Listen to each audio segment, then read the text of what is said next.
Γεωργία μου, πολύ σε ευχαριστούμε που είσαι μαζί μας να μοιραστείς αυτή την ιστορία σου την υπέροχη. Εγώ ευχαριστώ πολύ για την πρόσκληση. Και σε ευχαριστώ και για τα λουλούδια και αυτή την υπέροχη υποδοχή. Πολύ γλυκό. Είναι άγρια μανουσάκια. Μα ναι, και μυρίζουν υπέροχα. Λοιπόν, κλείνω και λίγο τη μουσική για να σε ακούμε πολύ καθαρά. Θέλω λίγο έτσι όπως τα είπαμε και το πρωί που πραγματικά τρελάθηκα, γιατί μου λέει τίποτα, σε κάποια φάση μου λέει πέρναγα κάτι πολύ δύσκολο και ανακάλυψα ότι μόνο στη φύση νιώθω λίγο καλύτερα. Πάρ' από εκεί λοιπόν. Ναι, εγώ πριν 15 χρόνια περίπου έτσι πέρασα μια δύσκολη φάση στη ζωή μου και τότε συνειδητοποίησα ότι η επαφή με τη φύση με έκανε να κρατάω τις ισορροπίες και να νιώθω ήρεμα και χαλαρά και να μπορώ να λειτουργήσω.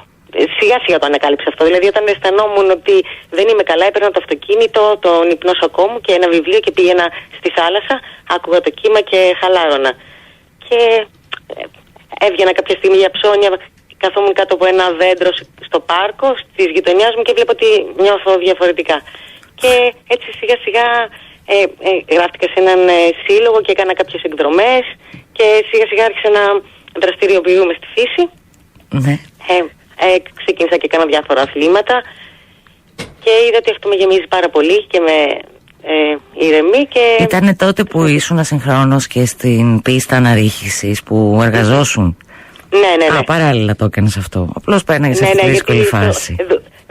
Ναι, δούλευα Σαββατοκύριακο στην πίστα αναρρίχησης, οπότε καθημερινές. Ήσουν ελεύθερη να κάνεις τις βόλτες σου. Όταν ήταν τα παιδιά μικρά, είχα την καθημερινά το παιδί. Μετά όταν. Να πούμε ότι η Γεωργία έχει και παιδιά 25 χρονών, πόσο είναι, 2 κιόλας. Ναι. Μεγάλα. Ναι, 22 και 25, ναι. Ναι, εννοώ ότι και εσύ δεν είσαι καμιά πιτσίρικα, δεν το έκανες αυτό όχι, πάνω στην τρέλα σου. Όχι, είμαι σχεδόν 52.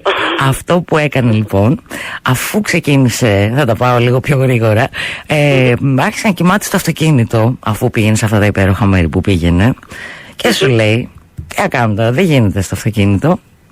Πρέπει να το κάνω λίγο πιο οργανωμένα. Αλλά δεν υπήρχε και κανένα budget σοβαρό από ό,τι κατάλαβα. Όμως υπήρχε η θέληση και αυτό τα λύνει όλα. Για πες λοιπόν. Ακριβώς έτσι. Πριν 2,5 χρόνια περίπου πήρα αυτό το βανάκι και άρχισα σιγά σιγά να το φτιάχνω. Επειδή όπως σου είπα έμενα στο αυτοκίνητο που είχα τόσο καιρό, αλλά απλά ήταν δύσκολο. Δεν είχες, συγγνώμη, παρένθεση. Δεν είχες ποτέ πρόβλημα που έμενες στο αυτοκίνητο? Ξέρεις, δεν είναι. Τώρα μια γυναίκα σε ένα αυτοκίνητο, σε μια παραλία, δεν είναι και πολύ ασφαλές. Ναι, κοίταξε να δεις. Έχουν υπάρξει και φορές που φοβάμαι να κοιμηθώ και δεν έχω κοιμηθεί όλο το βράδυ. Ναι. Αλλά εντάξει, επιλέγω σημεία που να μην είμαι μόνη μου. Όταν είμαι σε επαρχία θα πάω σε κάποιο χωριό. Θα κοιμηθώ δηλαδή κάπου κοντά μέσα σε σπίτια, χωρίς να φαίνεται ότι εγώ κοιμάμαι μέσα. Ωραία, και ξεκινάς με το βαν και αρχίζεις και το φτιάχνεις μόνη σου. Ναι. Με τι γνώσεις? Με YouTube? Με το YouTube. Εντάξει, έβλεπα βιντεάκια διάφορα, έπαιρνα διάφορες ιδέες. Είμαι και πολύ έτσι. Είσαι μάστορας. Είμαι μάστορας, ναι. Κάνω διάφορες φίλοι μου, πολύ φίλοι μου. Ναι, στη δουλειά μου λέγανε πατεντιάρα. Ό,τι έπρεπε να συμβεί θα έβρισκα τρόπο να το. Πατεντάκιας, τέλειο. Ναι, έτσι. Νομίζω και όσοι έχουμε αυτό τη βίδα με τις πατέντες μας, να βρίσκουμε λύσεις, μας το ρεύουμε κλπ. Όσες, νομίζω είμαστε και στη ζωή μας έτσι ακριβώς. Δηλαδή βρίσκεις λύση να τα ξεπεράσεις όλα, δηλαδή να τη βρίσκεις τη λύση. Ακριβώς έτσι είναι. Όταν βάζεις ένα στόχο στη ζωή, μπορεί να παρεκκλίνεις, αλλά ποτέ δεν θα. Εάν δεν φύγεις από αυτό θα το καταφέρεις. Ναι. Και εγώ έτσι είμαι στη ζωή μου, πολύ επίμονη με τους στόχους που βάζω και φτιάχνεις το βαν. Ναι, έφτιαξα το βαν σιγά σιγά λοιπόν. Το έφτιαξα σύμφωνα με τις δικές μου ανάγκες και με αυτό που θέλω εγώ να κάνω. Και με βοήθησε ο μπαμπάς μου στην κατασκευή στο ξύλινο κομμάτι, δηλαδή στο κομμάτι που έχω τα ξύλινα μέσα. Ναι. Κάτσε να πω λίγο για να έχουν και εικόνα οι ακροατές. Μπορείτε να μπείτε, είναι G Γεωργοπούλου 1 στο Instagram, έτσι τη βρίσκεται. Και είναι το Georgia Solo Wild Roots. Όπου... Ναι, το κανάλι μας στο YouTube. Ναι, είναι το κανάλι της στο YouTube. Όπου εκεί ανεβαίνουν τα ταξίδια της με το van. Δεν έχω ανεβάσει ακόμα ταξίδια, γιατί τώρα έχω ανεβάσει τα 2 πρώτα επεισόδια που είναι με τη μετατροπή του van. Από εδώ και πέρα θα ξεκινήσουν και οι περιπέτειές μας στη φύση και στη Ήπεθρο. Τέλειο, οπότε εμείς θα τα λέμε από εδώ. Πού θα είσαι κάθε φορά και πότε ανεβαίνει νέο επεισόδιο. Έχω δει το επεισόδιο με το ντους και το... Πώς έφτιαξες, ας πούμε, το ντους και την τουαλέτα στο van. Ναι. Τρέλανε μας. Αχ, ναι, ήταν λίγο δύσκολη οι συνθήκες της ημέρας αυτές που αποφάσισα να γυρίσω το βιντεάκι. Ήταν πολύ κρύο, αλλά εντάξει, έτσι είναι λίγο. Κάτι κερδίζεις, λίγο κάτι σε ζορίζει, αλλά αυτό που παίρνεις και αυτό που κερδίζεις είναι. Καλά, και είναι και ικανοποίηση. Επίσης, είναι πάρα πολύ. Έκανες, λέει, η πιο οικονομική μετατροπή van με 500 ευρώ. Συγγνώμη, παίζει και το βιντεάκι από κάτω, κάτσε να το χαμηλώσω. Με 500 ευρώ. Ναι, η κύρια κατασκευή, δηλαδή τα ξύλα, η δεξαμενή μου με το νερό, η αντλία μου, μια μπαταρία που έχω, τα βασικά μου υλικά ήταν τόσα χρήματα. Μετά ήταν και κάποια έξτρα, ξέρω εγώ τώρα, το ύφασμα για τις κουρτίνες ή που ήταν πολύ, το ποσό πολύ ευτελή, δηλαδή ήταν 5-10. Καλά, ναι, τώρα κουρτίνες δεν το κάνουμε και θέμα. Και το οποίο βανάκι μετατρέπεται σε κρεβάτι, τραπεζαρία, γραφείο, μπάνιο. Τέλειο. Και είναι και 100% νόμιμο. Δεν είναι κάτι παράνομο αυτό που έχεις κάνει. Το ότι έχεις πάρει ένα παλιό βαν και το έκανες. Όχι. Στο χόσπιτο. Είναι πολύ συχνή ερώτηση αυτή που μου κάνουν. Ναι. Η πιο συχνή απορία και ερώτηση που έχουν για αυτό για την κατασκευή. Στην Ελλάδα η νομοθεσία έτσι είναι λίγο, έχει κάποια γκρίζα σημεία. Δεν είναι τόσο ξεκάθαρα τα πράγματα. Αυτό που ορίζει ο νόμος είναι ότι δεν πρέπει να κάνεις μετατροπές. Απλά εάν η μετατροπή, αυτό που έχω κάνει εγώ δηλαδή, δεν υπάρχει κάποια μόνιμη κατασκευή. Αν είναι κάτι που αφαιρείται. Ναι. Να έχω βάλει βίδες, να έχω ανοίξει τρύπες, να έχω βιδώσει, να έχω αλλάξει δηλαδή το σκελετό του αυτοκινήτου ή οτιδήποτε μηχανικό. Ναι.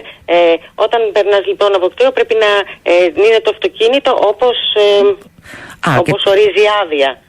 Οπότε όταν πηγαίνεις κτίριο το αλλάζεις ξανά, το φέρνεις στην αρχική κατάσταση, εργοστασιακές ρυθμίσεις. Επειδή εγώ δεν έχω κάνει μεταφορές και είναι μεταφερόμενο φορτίο, αυτό δεν έχει χρειαστεί να το κάνω, δηλαδή να το... αυτό που τους ενδιαφέρει είναι να υπάρχει ασφάλεια, να μην μετακινούνται τα πράγματα. Ναι, το καταλαβαίνω αυτό. Να λειτουργούν οι ζώνες αλλά και πολλά άλλα, δηλαδή υπάρχουν... Ναι. Δεν μπορείς να παρκάρεις όπου θες, νομίζω. Με έχουν σταματήσει και για έλεγχο την ώρα που κοιμάμαι. Αυτό. Κοιμόμουν μια φορά έξω από ένα σπίτι έτσι πολύ μεγάλο. Και ανησύχησαν που ήταν ένα βανάκι και κοιμάσαι, δεν είναι. Ήρθε η αστυνομία την ώρα που κοιμόμουν και κατατρώμαξα. Στο ψυχικό, λέει, είχα πάει γιατί είχε πράσινο, ήταν ωραία. Έχει και ασφάλεια γύρω-γύρω. Οπότε είπα να κοιμηθώ εδώ τώρα, στη Ρώσικη πρεσβεία. Η αλήθεια είναι ότι όπου και αν βρεθώ, δηλαδή. Αν θα βγω σήμερα και θα βγούμε να πιούμε ένα κρασάκι και θέλω να μην οδηγήσω, θα πέσω στο αυτοκίνητο και θα κοιμηθώ.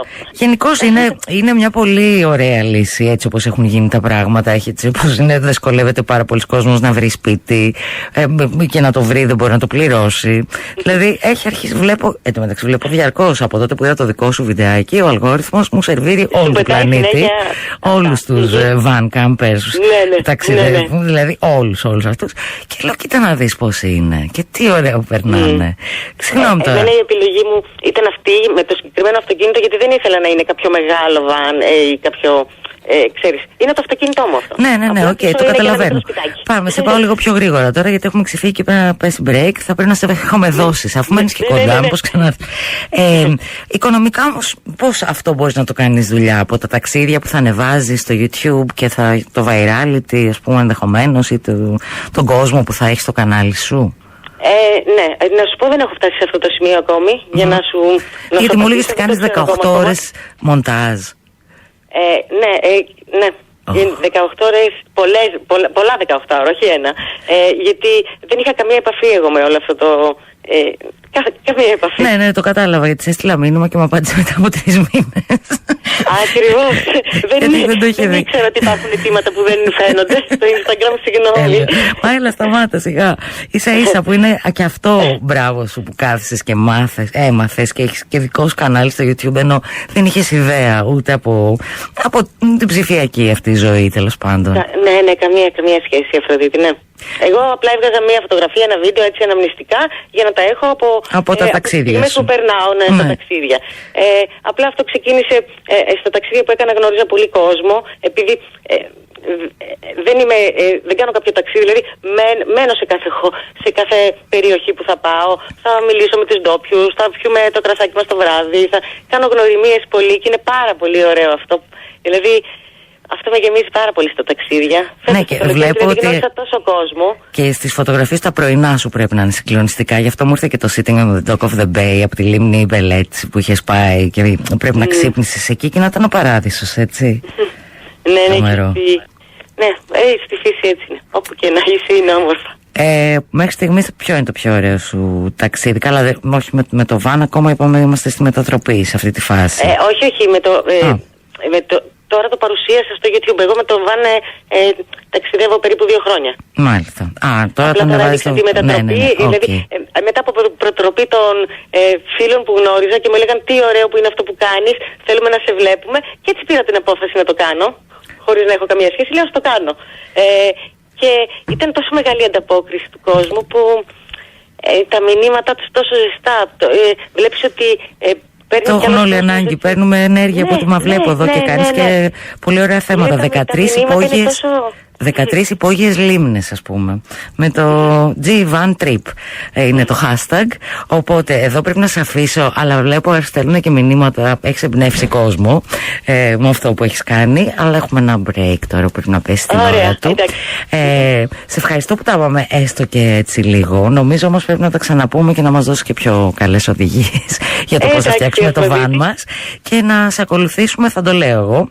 G.Georgopoulou1 G-Van κάτω παύλα Trip, για να μην χάνετε καμία στιγμή από τα ταξίδια της Γεωργίας. Καλά ταξίδια λοιπόν και ζήτω η τρέλα. Πάρα πολύ. Μπράβο να είσαι καλά, Αφροδίτη. Μπράβο σου. Εμείς. Γεια σου. Καλό βράδυ.